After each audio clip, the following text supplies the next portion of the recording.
Ako tatayo, okay lang sa inyo. To si Rupi Biason, kita naman niyo kung gaano kasigasig mga kampanya. Nangalahati na yata katawan mo, partner. Dahil si Rupio talaga isang masigasig at haligi ng Partido Liberal, lalo na nung magkakasama kami sa Kongreso. At talaga wala ko tayong kaduda-dudang pabalik sa Kongreso. Bibigay. Mahusay na serbisyo na naman. Si Jimmy Presnedi po, kita nyo, minsan may maputi siya sa buhok, no? Ako naman walang buhok. Kaya, bahala na kayo sabihin kung sino sa amin ang mas matanda. Pero sigurado po ako to si Jimmy Presnedi, matagal-tagal na pong talaga naman tumututo sa mga kababayan natin dito sa Muntinlupa. Ayan yung batiin ko rin, si Paulo at saka si Aika at kayong lahat, magandang hapon po sa inyong lahat. Nung papalapit po ako dito, naalala ko, sabi ko parang naalala ko itong pinupuntahan natin ito. At ang naalala ko, merong ito yung ginawang shelter, hindi ba? Dahil may baha. No? Pag yung dinadaanan natin yung Muntinlupa, parang hindi ganun kaklaro sa hindi taga dito na parang may baha sa Muntinlupa. Dahil parang ang layo ng lawa na Laguna, di ba? Pero nung umikot tayo, Rupi, ng 2007 at saka ng 2010, hindi pala ganun kalayo ang lawa dito sa Muntinlupa. Di ba? Talagang, at siguro doon ako mag-umpisa.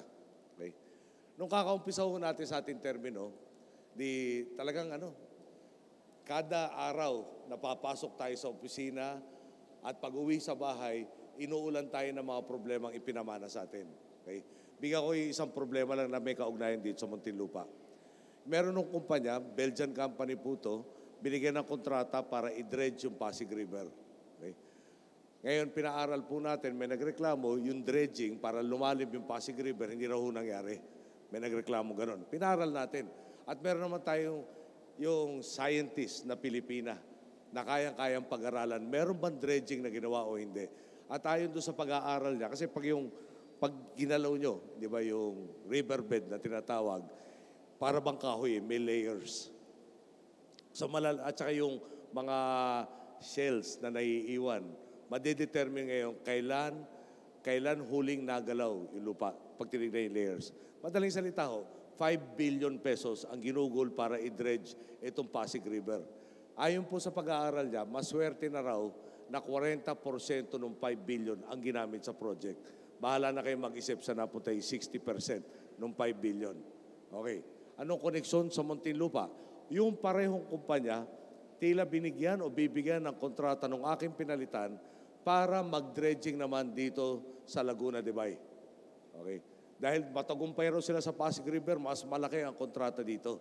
18.7 billion pesos. Billion na may B. Okay. Ngayon, so binibrief ako tungkol sa project. Sabi ko, ano ba bakay dyan? Kailangan natin palalimin para dumami yung tubig na kayang hawakan ng lawa. Okay. Ganun ba? Paano gagawin nyo dyan? Magde-dredging tayo. Ako, mula nung congressman ako, medyo kinakabahan ako sa dredging. Pag drainage ganun, tapos lumalim. Pag dumating yung ulan, parehong ba? Tatanong mo, ano nangyari sa dredging? Bago na po yung dumating na lupa dyan. Kaya may ginawa, walang ginawa. Para nung araw, hirap patunayan. Ngayon, hindi na. Meron na tayong scientificong kwalipikadong sumuri niyan. So, nung tinanong ko, anong plano nyo doon sa kukunin na putik dyan? Kukunin ho namin dito sa parte ng lawa, dadali namin dito sa kabilang parte ng lawa. Sabi ko, paano ulit? Kukuha tayo ng putik dito, i-deposito natin doon sa kabilang parte ng lawa. Ako naman po, hindi naman ako scientist talaga. Social scientist po ako. Pero naalala ko po doon sa ating pag-aaral, di ba? Kay physics, kay geometry. Di ba? Isa sa laws po, sinasabi lang, matter occupies space. Kinuha mo yung matter dito, ilalagay mo sa parehong lalagyan, pareho pa rin ang kaya nung lalagyan. Tama ho ba? Madaling salita ho, maglalaro tayo ng putik na pag-aari natin, pero sisingilin tayo ng 18.7 billion pesos. Okay? Sabi ko, ganon, hindi pwede. Ininto natin yung kontrata, may arbitration na ito, patuloy hong nangyayari ngayon, para naman maprotektahan ang interest sa ating mga kababayan. Babalikan ko yung anong plano natin dyan sa Lawa. Halos 6 na taon po tayo dito sa pagtaak sa Dangmatuwid. Lampas ng konti lang sa 2 buwan ang natitira sa terminong binigay nyo sa akin. At unang-una, maraming salamat sa inyo. Lahat ho,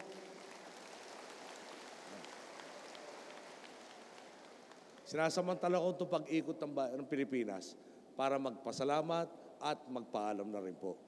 Pero bilang pagpapaalam, siguro naman po, sa parati ko sinasabi, kayo boss ko kailangan mag-report naman ako sa mga boss. Ano ba napala natin sa pagtahak sa Daang Matuwid? Okay? Ngayon, para maalala ko lahat yan, kailangan ko lang itong kodigo. Hindi kasi kung iisa lang bagay ang nagawa ko sa 6 na taon, ang dali i-memorya. Di ba? Pag 2 bagay lang, kaya pa rin yan. Pero pag bawat lugar, ang dami nating ginawa, medyo may hirap na memoryahin yan. Yeah.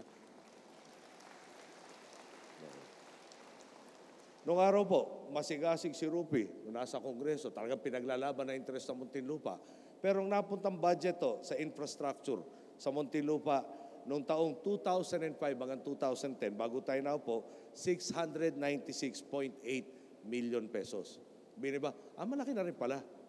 Ngayon, ano nagawa natin? 2011 hanggang 2016, ang budget sa Muntinlupa lang 2.05 billion pesos, halos triple po.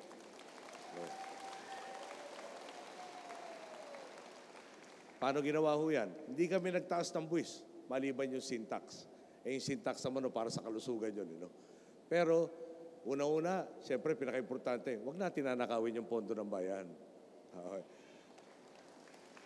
Number 2, yung tax. Meron na nasa batas Singilin naman natin ang tama, walang exempted. Lahat tayo may bahagi dito. Tapos, pagdating nandyan yung pondo, guguli mo sa tama. Okay. Sa natin pinagdadadala ito, meron yung sa infrastructure kasama dyan, yung transport project, nagamit natin ngayon papunta dito, yung MCX. Na sinasabi sa atin, mababawasan yung traffic dito sa Alabang Philinvest. Commerce Avenue. Di maliwanag sa inyo, hindi ako nanliligaw dito, kaya hindi ako ganun kapamilyar sa inyong mga karasada. Okay. Yung ating pong North-South Railway Project at magkakaroon ng 3 stasyon sa Muntinlupa. Muntinlupa City, Sukat at saka Alabang. Yan po, meron na tayong pondo galing sa Hapon. Ang tawag po nila doon, concessional loan. Maliit ang interest. Okay? At umagri na po sila dahil maganda relasyon natin sa kanila. Inagrihan nila minsanan ang pagbaba ng pondo, hindi installment plan. So mapapabilis yung paggawa nito. Ngayon, hindi na ako mag-i-inaugurate nung train na yan. Napakarami pong issue. Lupa, right of way, detailed engineering design, approval ng NEDA. Basta punto, nakakasanayan mula design hanggang pondo, ready na po yan. At bahala na po yung papalit sa akin na sana mag-inaugurate. Kanina nabanggit ni Mayor Fresnedi, dito raw po yung PhilHealth, merong 17,000 na membro. Medyo nanlaki yung mata ko. 17,000? Ang konti naman yata nun. Gaano kalaki ba itong Muntinlupa at 17,000? Dahil alam po nyo, sa buong Pilipinas, ang membro po ng PhilHealth ngayon ay 93 million. Okay? Bakit naman 17,000 lang na nasa Muntinlupa? Tinawagan ko po si Secretary Janet Garin para klaruhin, yung 17,000 yung may tanga na ID. Pero nasa database po natin ay 436,000 sa 500,000 na populasyon ng Muntinlupa. Nandiyan na po sa database yung principal at saka independent. Ibig sabihin, iba raw para mabusisi yung pag-fill up ng documentation. Pero online na po ito. Pag nasa ospital kayo, sasabihin niyo yung pangalan niyo, lalabas sa database ng PhilHealth, bibigay na rin yung ID sa inyo kaagad. Pero kung pwede, gawin na natin yung ID bago tayo magkasakit. At mas maganda sana, huwag na tayo magkasakit. Nakakailanganin natin kumuha ng ID. Pero 436,000. Doon po sa Pantawid Pamilya. Noong araw pareho kayo ng Batangas, at saka ng Cavite, at saka ng Basilan. Swerte kayo. Dahil sa Pantawid Pamilya noong 2010, wala kayong membro ni isa.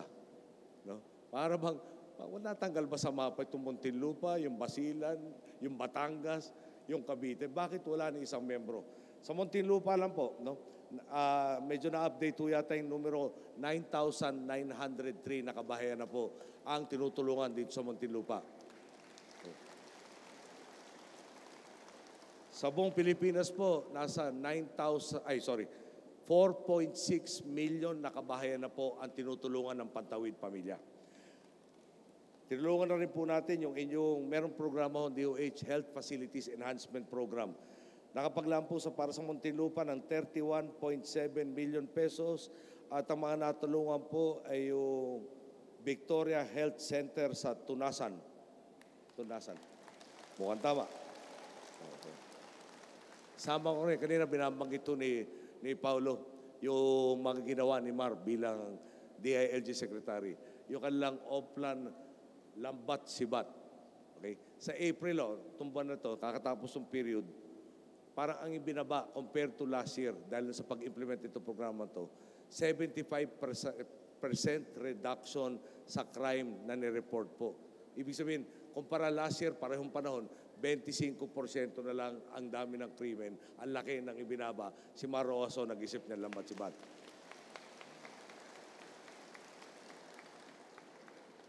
Nandito po yung isang tiyahin ko, si Tita Maitet. Naalala ko rin ito, nanay ko. Parang ganun ko, nanay ko nasa likod ko eh. No? Para sinasabi ng nanay ko sa akin, alam mo yung paalala ko lang sa'yo, hindi ka kandidato ah. Pabayaan mo na yung mga kandidato magsalita. Sila sinusukat ngayon. Huwag ka masyado mahaba magsalita. Okay. So, lahat po kasi nagsasabi, boto nyo ko, giginhawa ang buhay nyo. Di ba? Boto nyo ko, magkakatrabaho kayo. Boto nyo ko, kung ano nung pangako. Tama ho ba? Okay. Nung una ko pong pagtakbo sa Tarlac, Congressman, 1998, meron ako nakausap na isang babae. Nandun po kami sa tinatawag na Kalye 11. Tapos tataka ako, bawat barangay may Kalye 11. Nung pala, ibig sabihin ng Kalye 11, nakatira sa tabi ng release ng tren. No? Di dalawang release, magkatabi, parang 11. Pero yung pinag-usapan natin ang talagang tumatak sa kaisipan ko. Sabi niya sa akin, alam mo nyo, tuwing kampanya may tatakbo. Nangangako nga ng lahat dito. Bago sila nangako, mahirap kami. Naupo sila, mahirap pa rin kami. Naubos na yung term nila, mahirap pa rin ako. Sa totoo lang, wala nagbabago. At siyempre, ayoko naman mabilang. Ayoko mabilang sa ganun, nagbibitaw ng salita at yung pangako parating napapako. So ano po ginawa natin? Isa ho sa mga programa tulad nga ho niyan, 4Ps. Okay. Lumalaki ang ekonomiya natin, 6.2% GDP growth, taon-taon, average po, mula itong past 6 years. Ang last time natin nagkaroon ng kalaking growth, panahon pa ng Marcelo, 1970s, at saka medyo dinaya yung numerong yun. No? Dahil papautangin yung crony, hindi naman inaasahan na babayaran, i-report mo sa isang taon, uy, ganito kalaki investment. Pero yung investment ng matino, di ba? Mamumuhunan ka, kikita ka. Nung Marcelo, mamumuhunan tayo dahil sovereign guarantee. Ilan ang kikita? Tayo nagbabayad ng utang. So hindi ho pareho yung numero. Pero anyway po, lumaki ang ekonomiya. Ano ngayon? Mga kabataan natin, no? 4Ps, ano ba ang pangunahing kondisyon? Manatili anak mo sa eskwelahan, may sustento ka galing sa gobyerno. So, ano ang resulta? Isa ho sa mga resultang talagang kinatutuwa ko po. Taong 2008, meron tayong higit kumulang 2.8 million na out-of-school youth. Yung numero ang pinakita sa akin 2013, kung hindi ako nagkakamali, nasa 1.2 million na lang po yung out-of-school youth. Mukhang marami tayong napabalik at maraming nanatili sa eskwelahan. Nanatili sa eskwelahan, ano ngayon? Yung Pantawido, dinagdagan na natin pati high school 2014 inumpisahan. Nag-graduate na last year yung unang batch na tinutulungan.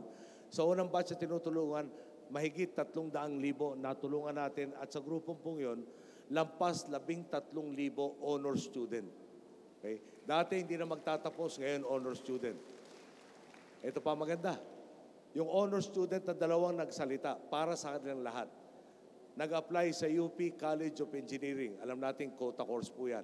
Nag-apply sila, natanggap sila, mga 3-4 na taon, engineer na po silang tumutulong sa ating pong inambayan. Okay. Kunyari ho, ayaw magtuloy ng college. No? Dali lang po.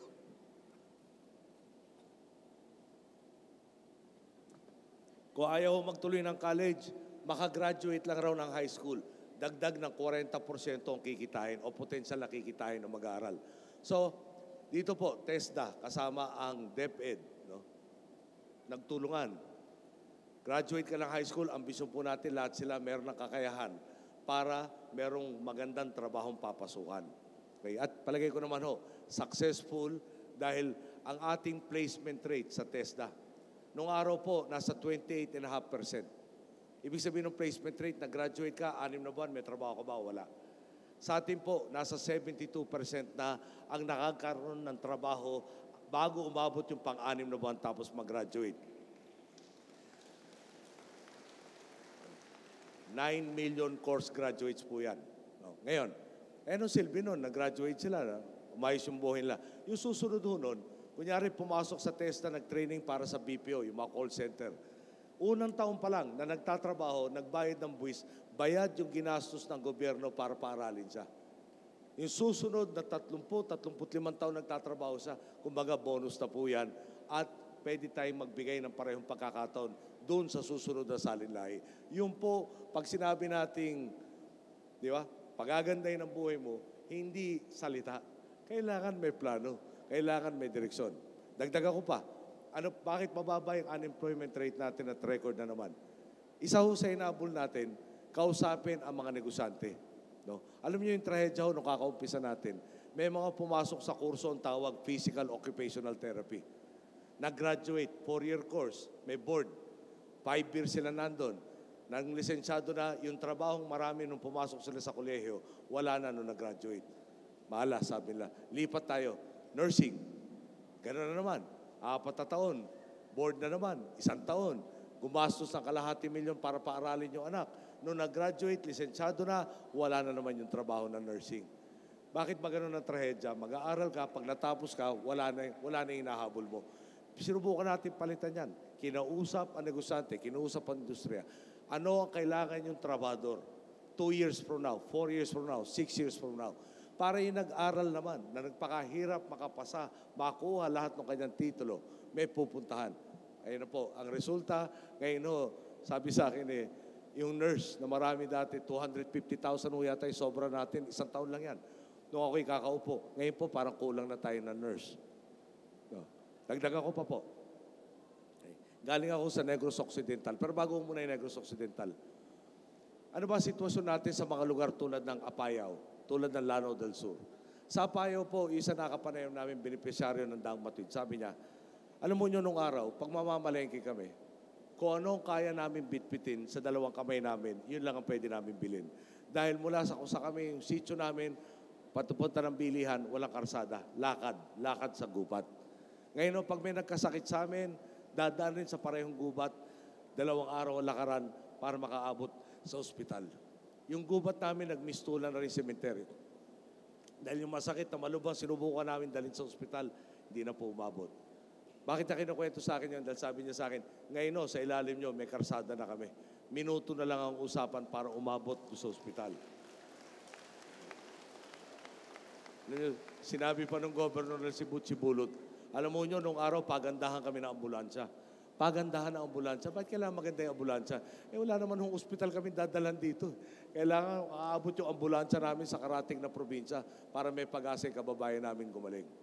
Okay, ngayon umabot na tayo sa sa Apayao, na lahat ng tinatawag na physical limits na abutan natin. Ibig sabihin po niyan, bundok, o marami parte sila, talagang matinding bulubundukin, Cordillera, binuksan natin yung karsada.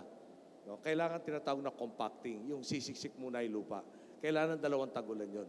Yung nabuksan natin, hindi na uaabot sa termino ko yung 2 tagulan.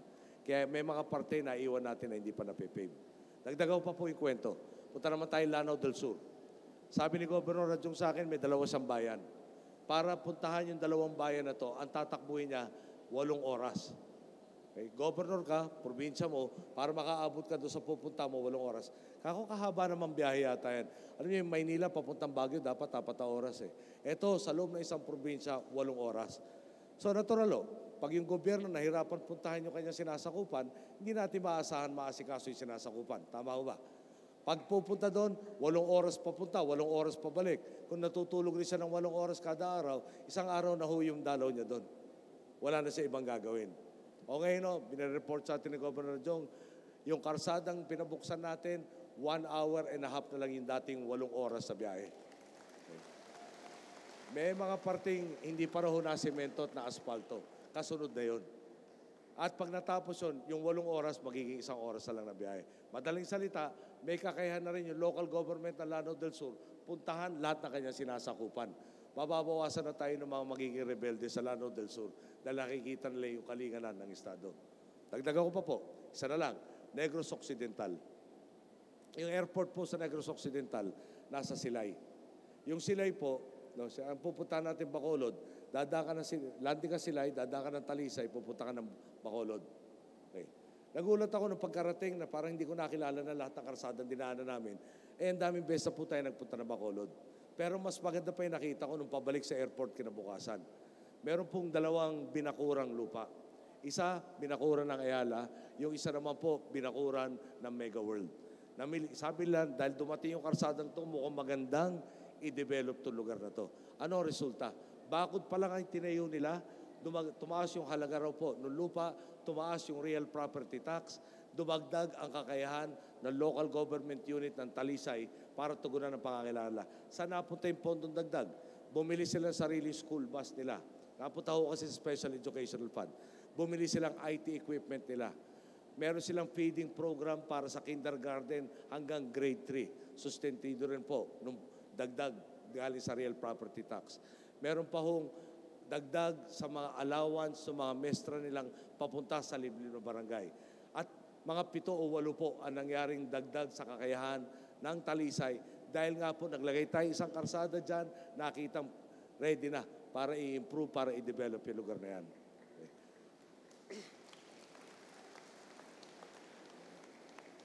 Yan o yung lumipas. No? Tingnan naman natin yung kinabukasan.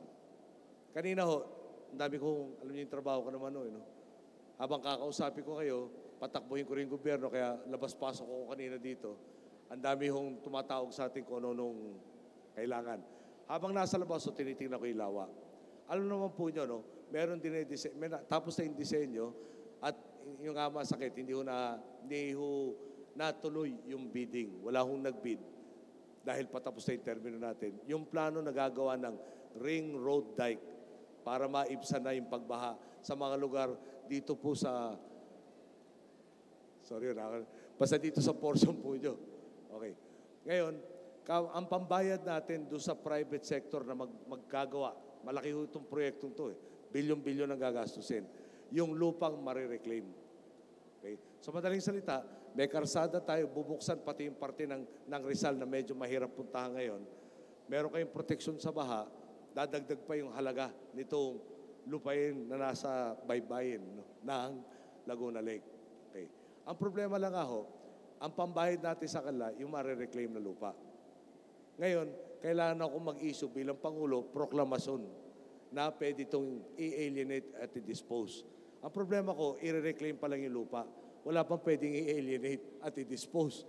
Madaling salita, yung mga mamumuhunan, walang katiyakan dahil darating pa Pag nandiyan na yung lupa, pwede na yung proklamasyon, tsak sila mababayaran. So siyempre, sabi na, teka muna, maghintay na kami na susunod na administrasyon. Pero 3 po ang bumili ng bid documents at interesado. Ngayon, ang dagdag pa, dahil doon sa bidding na yan, mapapaganda lalo itong proyektong to, mababawasan yung gagastusin natin dyan, at meron silang isang disenyo ng DPWH na magkakaroon ng tunnel. Itong tunnel, regulating tunnel, parang ginagawa sa Kuala Lumpur sa Malaysia. Na pag ito magdadala ng tubig mula sa Lawa papunta Manila Bay, or pwede nating actually gamitin yung tubig dahil fresh water na.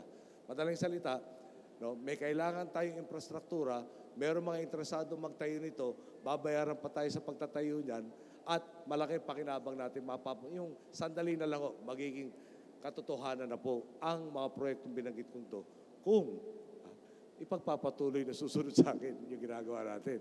Yun ang malaking kung dyan Talisay, binili ng malalaking developer yung lupa. Siyempre, ide-develop nila. Lalagyan ng mga gusali, mga pabrika. Bawat gusali, bawat pabrika, dagdag na naman trabaho. Lalakas sa ekonomiya nung lugar ng Talisay. Lumakas sa ekonomiya, mas maraming buwis makukolekta ang gobyerno doon, mas marami silang magagawa para sa mga kababayan natin. Dahil siyempre po, natulungan na natin yung Pantawid grade school, nakakit na natin ang high school, baka pwede kumpletohin na natin, palakihin natin yung college naman para talaga isagad ang oportunidad ng lahat. Mangyayari ho yun. Basta wag tayong lilis. Pag nagkamali tayo at nag-left turn, right turn at U-turn, baka naman balik na naman tayo sa pondo ng bayan na bubulsa. Proyektong puro tarpaulin na parating. So, mga kasama siguro yun lang ko talaga mensahe ko sa inyo lahat. Ulitin ko lang, una nagpapasalamat ako sa inyo. Pangako ko sa inyo lahat nung nag-umpisa tayo, iiwan ko isang Pilipinas na di hamak mas maganda kaysa sa ating dinatan. At kayo na ho testigo sa resulta. Isa ho sa pinakaginagala ko, meron tayong 7.7 million na Pilipinong naiangat sa poverty line. Nung nag-uumpisa tayo, iniwan sa aking budget, ni Ginang Arroyo, hindi umabot ng 7%. Okay? 7%, naguguguli ko sa 6 na buwan noong 2010. Wala mo, halos lampas lang ng konti ng 1% of the national budget per month. So, wala kang pampuhunan, pero naghihintay tayong lahat ng dividendo. Tinulungan nyo akong magkaroon ng mandato. Tinulungan nyo akong, habang tayo'y namamahala sa bansa. Lahat ng hamong kailangan kong harapin, kampante ko, malalaktawan natin dahil nasa likod ko kayo. Kakayanin natin kung ano man yan. So, ang mensahe ho, simpleng-simple. Magandang halimbawa yung Talisay. Yung Talisay, ordinaryong agricultural na community nung araw. Ngayon po, dinedevelop na para magkakaroon ko na ng mga versions ng Bonifacio Global City doon. Okay? Kung manatili yung kumpiyansa ng negosante. Kung, paganda yung ekonomiya. Kung, ang daming kung Ibig sabihin, dati dapat tayo, ngayon tinatawag tayong Asia's next tiger and rising star. Binigyan na tayo ng investment grade status. Yung negosante, ganadong-ganado sa atin. Okay. Nakadapa, nakatindig, naglalakad na tayo ngayon. Susunod na, patakbo na, kaya paarangkada na. Okay. Ngayon, maginti ko lang konti yung ating mga kalaban. Yung isang kalaban ni Maroa, sabi niya, yung 4-piece, noong 2013, tinutulog sa anak niya. Ngayon, ang mensahe niya, yung 4-piece, gagawin ko 5-piece. Okay? At pag ginawa kong 5-piece, babawasan ko pa yung buwis nyo. Okay? Alam niyo, nung narinig ko yun, sabi ko, grabe naman itong tao. Ito, wala nang galang sa ating mga boss. Dami hong may bahay siguro dito. Dumating ang mister nyo, sinabing, babawasan kong budget mo, pero dagdagan mo yung mabibili mo. Ilan ho kaya may bahay ang kayang gumawa nun? Siya, pinaniniwala niya tayo, sobrang galing niya, gagawin niya yan. Ako, excuse me. Maghanap ka na ibang kausap kung gano'n din nasasabihin mo.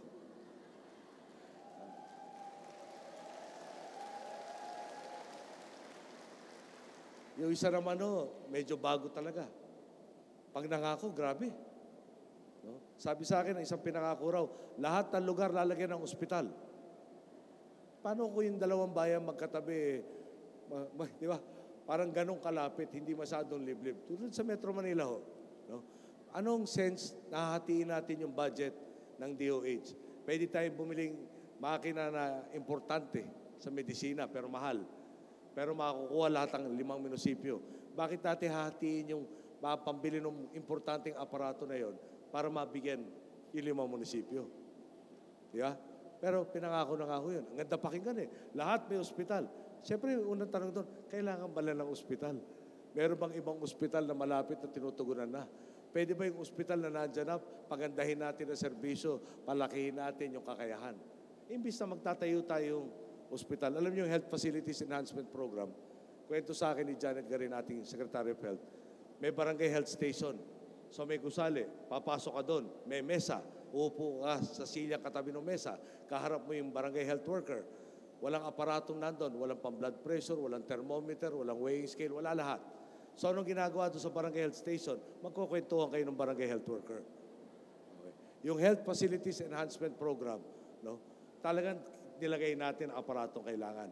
At nagulat nga ako, siguro dahil ako po binata, wala pang anak, yung thermometer pala ngayon, meron ng no-contact thermometer. Yung po binibigay ng DOH.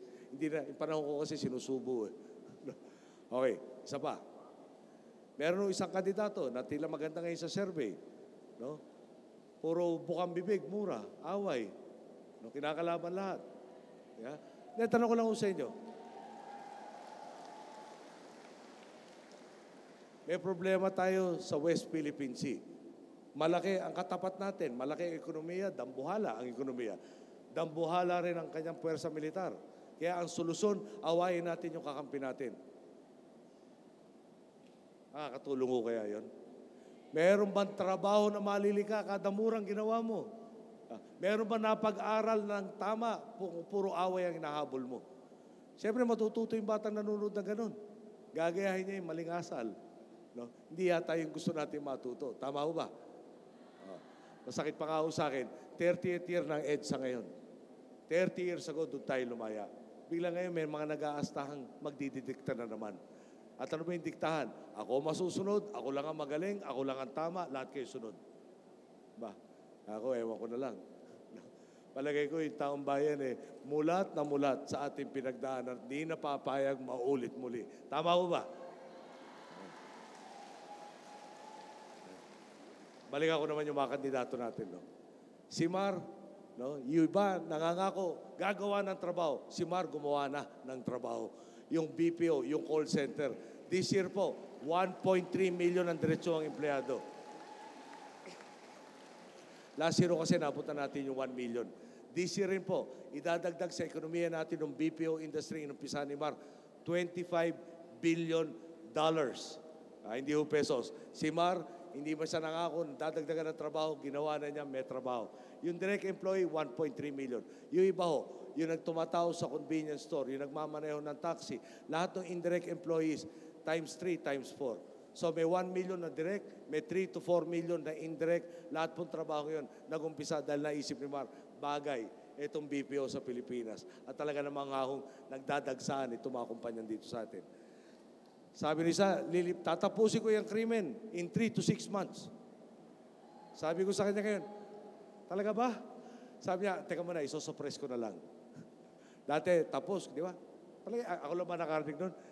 Pag hindi ko natapos in 3 to 6 months, magre-resign ako. Ngayon, binago na yata. Hindi ko matatapos yan in 3 to 6 months. Masosuppress ko. Balikan ko lang. Kanina, nabanggit ko na sa inyo. Ano yung iniisip ni Mar Malibin doon sa Lambat Bitag? Meron rin po yung tinatawag na one time, big time. May mga most wanted. May mga warrant. Pag sinerve mo yung warrant sa isang tao, matuturugan ng ibang sindikato, uy, mainit ang pulis. Takbo na tayo, magtago na tayo. Yung one time, big time, pupunta sa isang lugar. Yari, isang probinsya. Lahat ng hinahunting, minsanang seserban nung search warrant, ay nung arrest, warrant of arrest. Para wala nang makakapag-tip na, uy, magtago ka na. Mainit ang pulis ngayon. Resulta po nun, mahigit sa 2,000 na po most wanted sa buong Pilipinas ang nahuli. Ang pakinabang natin doon, nung nawala yung mastermind, ang laki na binaba na crime rate dahil nawala yung mga most wanted na mando nila. Ulit, si Mar hindi na nga ako, tatapusin ko yung krimen. Ginagawa po niya talagang pababain ang krimen natin. Si Leni Robredo, no? Buong buhay niya, tapos sa abogasa, naging public attorney's office, no? Naging abogado sa PAO. Pagkatapos nun, NGO, tinutulungan, magsasaka, mangingisda, doon po sa kanila sa Bicol. Okay. Pwedeng nagtrabaho, pwedeng nagtrabaho sa bigating kumpanya. Pero nandun, kadamay ni Jesse sa talagang pagiging tunay, no? At gininto ang lingkod bayan.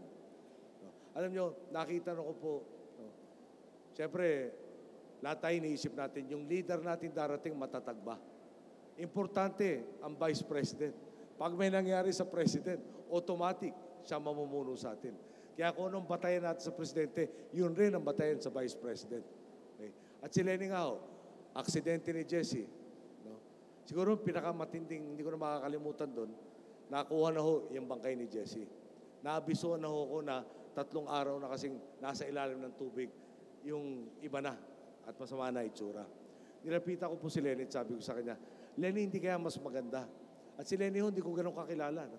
Dahil si Jesse, minabuti niya yung pamilya niya, ilayo sa buhay politika para naman may pribadong buhay. So halos kakakilala ko lang sa kanya. Lenny, kako, parang hindi na masyadong maganda ang ayos ni Jesse. Baka mas maganda, tandaan mo na lang nung buhay siya. Yun ang iwan mo sa alaala mo. Parang, bakit hindi mo na kailangan daanan pang makita? At sabi niya sa akin, kailangan ko makita maski na last time. Sinamahan ho namin doon sa morgue. At ako sabay-sabay namin nakita for the first time na talagang ako awang-awa pagkakita kay Jessie. No? Kung ako nakaibigan, katrabaho, kalyado ni Jessie, awang-awa, sobrang lungkot. Paano pa kaya may bahay niya? Pero alam mo nyo, no? Pwede nating asahan na talagang humagulgol sa iyak. Pwede nagtanong ng katakot-takot na bakit. Pwedeng, tayong lahat naman nakapunta eh. Yeah? Sa isang burol kusang, lalo na pagbiglaan, kung gaano kabigat sa nawalan. Pero bilib na bilib po ako kay Lenny. Sa madaling salita po, imbis na kami umalalay kay Lenny, imbis na kami umalalay kay Lenny, sa mga kapatid ni Jessie, sa mga anak nila, parang nakakahiya mga aminin. Sila ang umalalay sa amin sa pagkawala ni Jessie. Doon, talaga naman sabi ko, pambihirang alito. At saka pagkatapos doon, no? Ni minsan, hindi nagabuso. Nung sinabihan na kailangan siya ng mga kababayan niya, pwedeng, nagsabi na lang siya, bago kong byuda, dalawa yung pinag-aaral ko, pwede mo maghanap na laki na iba susubo nyo dyan. Pero, pumayag siya. Ang ganda ng resulta niya.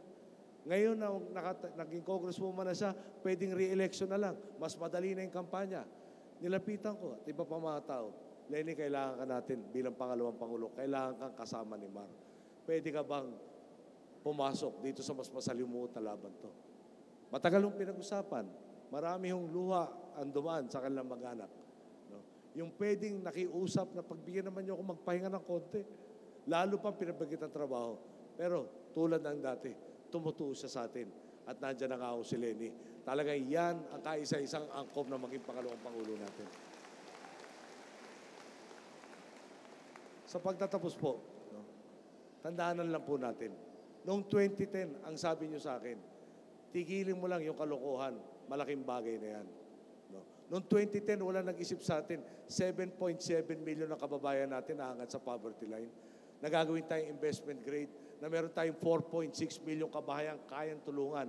Na lahat nitong ginawa natin, sino sa atin na nakita noong 2010? Pero ulitin ko nga ako sa inyo, umpisa pa lang to. No? Kumbaga, nakatapos na tayo ng kindergarten o baka grade 1. O ngayon na mas magaling na tayo, ngayon na kinakausap na tayo ulit ng mundo, na maganda ang pananaw sa atin. Ba, ito ang pagkakataon natin. At, ulitin ko lang ako, no? Pag ako nilapitan, alam nyo, itong huli-huli na lang talaga, no? May nanay ako nakausap, membro ng 4P sa Pampanga. 7 anak niya. Sabi niya, iniwan ako ng mister ko. Bahala na ako dun sa 7 anak namin. Tinanong siya, anong hanap buhay mo? Sagot niya, patinda-tinda. Ngayon sa Tagalog, pag yung patinda-tinda, parang hindi permanente. Di ba? Yung pag nagtitinda ka araw-araw, anong trabaho mo? Nagtitinda. Pag yung patinda-tinda, parang patsamba-tsambang makatinda. Pag hindi nakatsamba, sorry yung 7 anak. Ano sabi niya sa atin? Dahil po sa 4Ps nyo, 3 sa anak ko nakapagtapos na po ng high school, permanente na ang trabaho. Tinutulungan na ako doon sa 4 na mga kapatid nila. Kung nilapitan tayo nung aling yun, 2010, sinabihan tayo, 7 yung kailangan kong paralin, tulungan naman niyo ako. Maski gusto natin, di ba? Parang hanggang saan kaya aabot tong bulsa ko para matulungan ka. Pero isipin nyo, no? 3 ang napatapos niya, ni isa sa atin, di ba? Hindi man naramdaman na bumunot ni minsan sa bulso natin. Kumbaga, nakakatulong tayo sa kanya, nakakatulong tayo sa 4.6 million na kabahayan na hindi tayo napiperwisyo, na hindi tayo nabibigatan. Kung lumapit itong aling to, dumating sa atin ngayon at sinabihan tayo, nakatulong na kayo sa amin, hindi kayo nabigatan. May 4 pa ho kailangan bunuin. Pag natapos na ho yung 4 na yan, hindi na nyo kami iintindihin. Bagkus, kaambag na nyo kami sa pagtutulong ng iba. Pagdadamot ba natin yung tulong na hindi man tayo napiperwisyo? Palagay ko, walang taong nandito magsasabing pagdamutan natin sila. Kung hindi, lalo pa natin tulungan at lalo natin bigyan ng pagkakataon. Yun po inambisyon at ginagawa ng Daang Matuwid. Okay?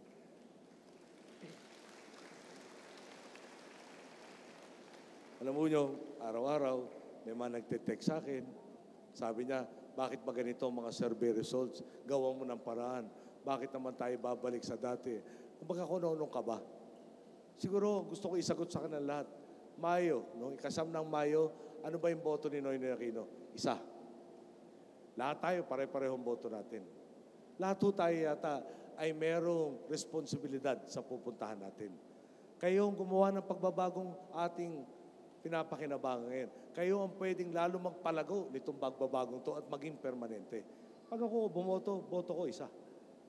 No? 50 plus million po tayong botante. No? Kaya siguro importante hindi yung mga nandito ngayon. Palagay ko naman ay magkakasama na tayo bago pa ako tumuntong dito. No?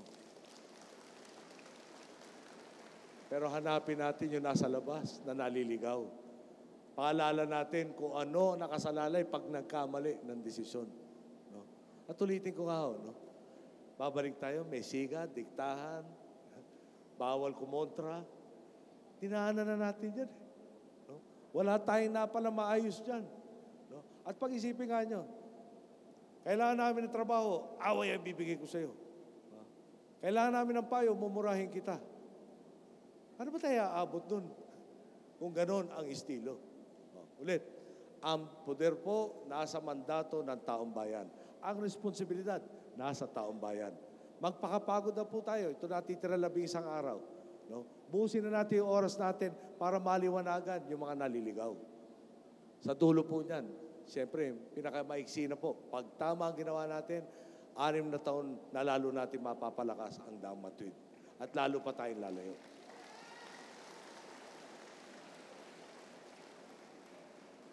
Pag nagkamali tayo, paano? Baka sabihin nyo sa akin, alam mo, tama ka, inaabuso kami, pangunahan mo kami ulit. Alam mo, sa totoo lang, hindi ko naman iniisip na kung ganun may balak talaga magdiktahan, nabibigyan pa lang akong pagkakataon makaporma. Di ba? Mag-isipan po nyo yun. Ito, baka paniwalaan ng tao, ito kukontra sa atin. Kailangan mawala sa eksena yan. No?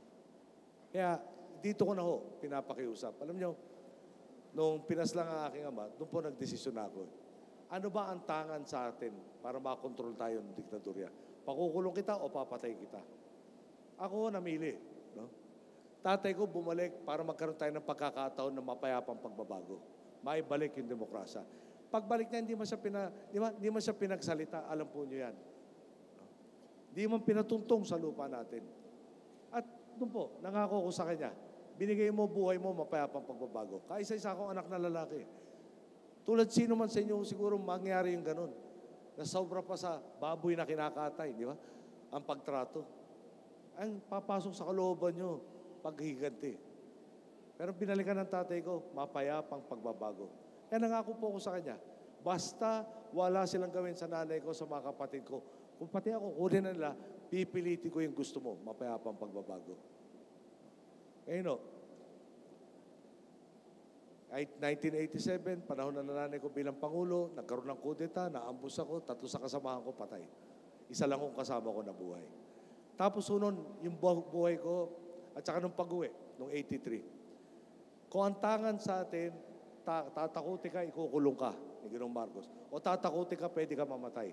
Kung hindi na ganun ka-importante yung kalayaan mo at hindi na ganun ka-importante yung buhay mo, may kalayaan kang lumaban. Pag hindi ka naman lumaban, garantisado magpapatuloy na lang yung maling binuwis ng tatay ko yung buhay niya. Hindi ko matanggap yun. So doon po ako tumawid, yung tinatawag nga ng linya. Importanteng mema pala yung sakripisyo ng tatay ko. Libo-libo natin mga kababayan. Hindi pwedeng baliwala yun. Kailangan makiambag naman ako. 87, nagkakunga. Hanggang ngayon, tango pa nga huy bala. Lampas unon, sabi ko, bonus na lang to. No? Nabigyan niyo akong pagkakataon na talaga naman binago natin ang inyo ng Pilipinas. Kaya ulit, maraming salamat sa inyo. Pero na nga no? Sa dulo po nito, wala kaming pinagmamalaki kung hindi nakasandal kami sa taong bayan. Kaya po parati boss ko ang tawag ko kayo. Ulit ako, sasandal ako sa inyo lahat. Hindi ko kakayanin, masiguradong tuloy-tuloy yung Daang Matuwid natin. Hindi ko kakayanin mag-isa na masigurado yung mga tamang kandidato na si Mar Rojas at si Leni Robredo ang mananalo na ika-9 na Mayo kung hindi niyo ako dadamayan. So ang solusyon nasa ating mga kamay, ginamit natin ilang beses para magkaroon ng tamang papupunta ng ating inang bayan. Kaya natin gawin ulit yan at sigurado po ako gagawin niyo yan pagdating ng ika-9 na Mayo. Magandang hapon po, maraming salamat sa inyo lahat.